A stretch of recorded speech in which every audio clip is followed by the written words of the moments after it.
Salut et bienvenue dans Ça tourne pas rond, le podcast qui répond chaque semaine aux questions que vous vous posez. Quelles que soient vos interrogations dans votre rapport aux autres, au monde ou à vous-même, vous les partagez avec nous et Mardi Noir, psychologue et psychanalyste, va tenter d'y répondre. Bonjour Mardi Noir. Bonjour Christophe. Mardi Noir, Marion nous confie voir un psychologue qui a une orientation psychanalytique et malgré la confiance qu'elle peut mettre dans ce dispositif, elle a peur que, par cette confiance même, sa psy coince ses questions d'aujourd'hui dans des réponses d'hier. Elle nous a écrit une longue lettre que je vais vous lire en 2 fois parce qu'elle comporte 2 interrogations. Alors, la première, la voici, je vous lis.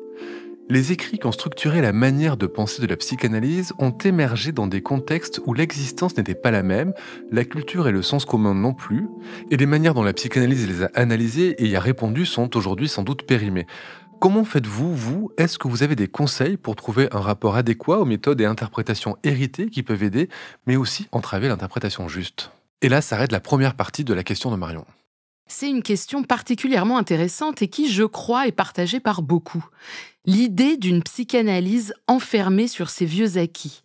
L'idée d'une psychanalyse tellement intégrée dans nos représentations qu'elle risque de se figer dans une image d'Épinal, une caricature où l'on verrait une jeune femme, de préférence hystérique, allongée sur le divan, se confier à son analyste barbu et silencieux à propos des désirs inconscients qu'elle nourrit à l'endroit de son père. Et là, en effet, avec cette image, on reste à la surface des choses, on prend l'écume des recherches psychanalytiques pour des vérités intemporelles.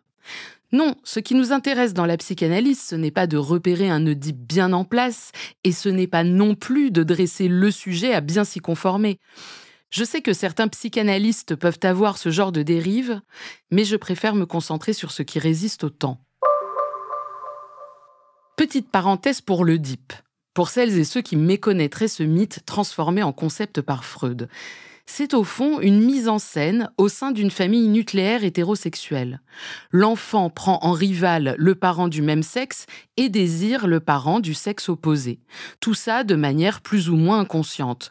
Le petit garçon sortirait de l'Oedipe au moment où la menace de castration est efficiente, l'interdit passerait par cette menace.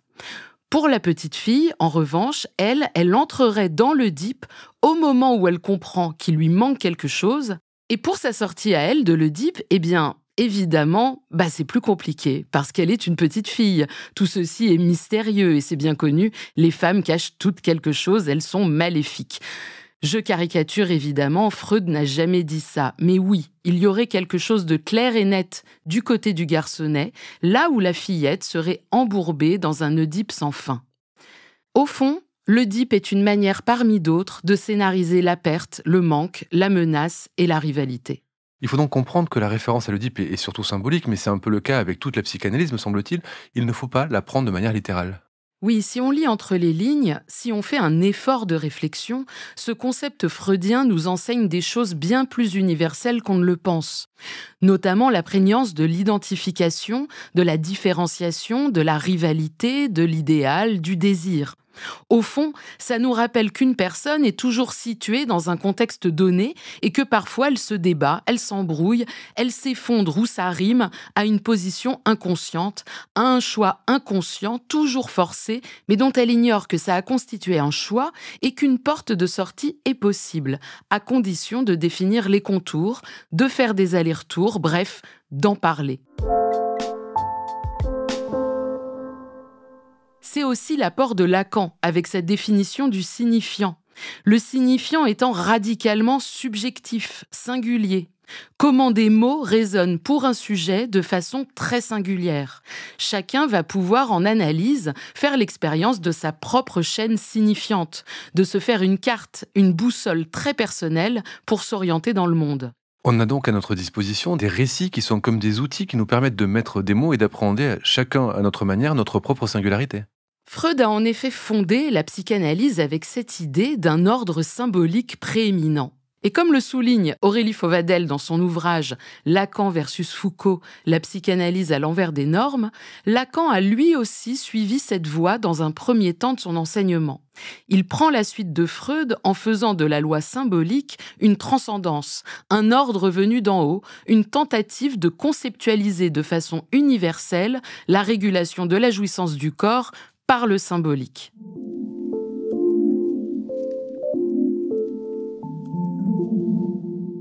Sauf que ça ne fonctionne pas. Il n'y a pas de réponse générale au trauma d'être humain. Il n'y a, je cite, que des réponses singulières et sociales. C'est ce que Lacan va mettre en place comme enseignement au fur et à mesure des années. Ceci est beaucoup moins connu du grand public parce que ça se complique grandement, il faut l'avouer. L'universalité rassure, les concepts applicables aussi, là où la trouvaille singulière réclame beaucoup plus d'ouverture, d'écoute et de questionnement.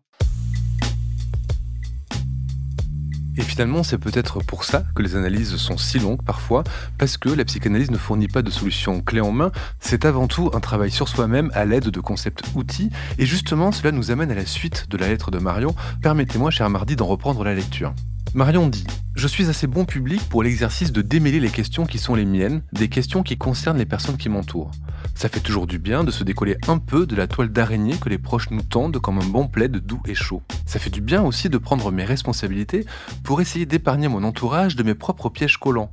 Le travail psy met en place dans ma vie une éthique de la retenue. Mais alors là, je sens deux choses qui me déplaisent. D'abord, j'ai l'impression essentiellement d'apprendre à me gérer. Et parfois, je ne vois plus la différence entre ce que pourrait apporter le développement personnel ou la pensée positive.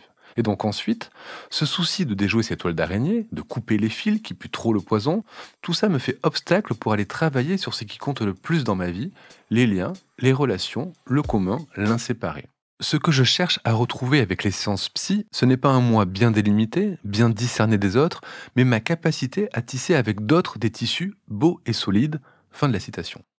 Alors Marion emploie des termes très actuels, développement personnel, gérer, pensée positive, et elle les désigne comme effet de la psychanalyse qu'elle juge pourtant vieillotte et passéiste. C'est étonnant. La discipline serait bloquée dans des interprétations désuètes et dans le même temps, elle agirait sur Marion comme si elle était coachée. Venons-en au point crucial. Marion dit passer beaucoup de temps à couper les fils qui puent trop le poison et que ceci fait obstacle pour travailler sur ce qui compte le plus dans sa vie. C'est très bien vu. Pourquoi diable couper ces fils qui puent trop le poison ? M'est avis que c'est dans cette toile d'araignée que se trouvent certaines de ses réponses. Pas celles du 19e siècle, pas celles du tout venant, mais bien les siennes. Alors attention, je ne dis pas qu'il faut aller vers ces liens qu'elle juge toxiques, sans doute à raison, mais peut-être que les couper et les gérer est une première étape du travail. C'est bien sûr ce que chacun veut souvent faire vis-à-vis d'un symptôme, s'en débarrasser et le mettre le plus loin possible. Sauf que ça revient. Constituer ces liens puants en symptômes serait peut-être déjà une étape, c'est-à-dire les considérer plutôt que de les enterrer. Mais je sais que ce n'est pas une mince affaire. Donc, encore une fois, vous nous dites qu'il faut composer avec le symptôme. Oui, il va sans doute falloir faire avec ce poison qui semble avoir beaucoup de choses à raconter et n'a pas envie d'être laissé en route pour que Marion puisse aller s'épanouir dans une comédie musicale remplie de liens beaux et solides. Ça, ce sont bien les promesses du développement personnel et de la pensée positive. L'idée qu'il est possible d'avoir des relations saines, agréables et de voir les moments toxiques comme des choses à gérer avec 2 ou 3 respirations par le ventre. Pour finir, je conseillerais à Marion de ne pas trop chercher à expliquer ses soucis par quelques théories anciennes. Parfois ça aide ou ça tombe juste, mais peu importe. C'est elle qui détient le savoir. Le psy est là pour l'aiguiller par des ponctuations, des questions dans l'élaboration de sa théorie personnelle. Marion a déjà franchi un point d'étape quand elle parle d'éthique de la retenue. Je ne sais pas à quoi ça correspond pour elle, mais c'est très joli comme formule. Au fond, Marion fait l'expérience du fait que son symptôme n'est pas qu'une souffrance. Elle le gère, elle l'éloigne, mais elle se sent alors gestionnaire logistique de ce dernier. Et c'est en effet peu réjouissant. Que Marion se laisse donc enseigner par ce symptôme. Donc finalement, en posant la question, Marion était en train déjà de commencer à y répondre. Tout à fait. Merci, Mardi Noir, et à la semaine prochaine pour un nouvel épisode de Ça tourne pas rond.